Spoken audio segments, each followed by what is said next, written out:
waaw ma ne yéen ñi nga xamante ne da ngeen doon lam-laame ndax cour suprême bi li ma laa wax nii nag démb la génne démb moom dafa mosu vidéo mais dama doon xaar affaire yi passé tuuti donc cour suprême bi doon wax naan dañoo def recours loolu gas yi jeex na parce que cour suprême si boo xam moo bind woon pour nga àtte fële comme te jëlee àtte leen kon soxlaatu ñoo dem cour suprême lu dëgg donc fu mu nekk nii dès lundi incha allah ay na dem jëli ci si fii Ousmane Sonko jaar assemblée ñu defal ko parrainage est-ce que c'est clair donc yéen patriotes yi nekk li leen wax moo la yéen ñi jëlugu seen carte d'identité ngeen dem jëli seen carte d'identité ngir jëm seen naam Muhammad dem leen ngeen jëli seen carte d'identité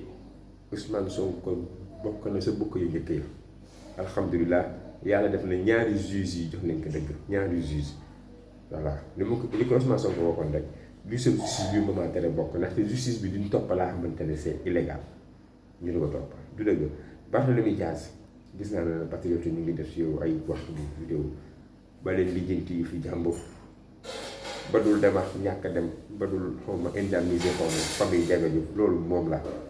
nekk bàyyi xeex bi mu wéet si ñun ñu focus am na la ñu doy nañu focus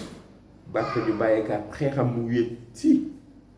waaw ñun am na la ñu doy ok maa ngi leen di jaajëf bu baax a baax di leen wax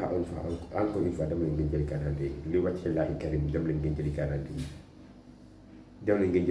yi te ngeen commencé def seen porte à porte yi waxtaan ak nit ñi ok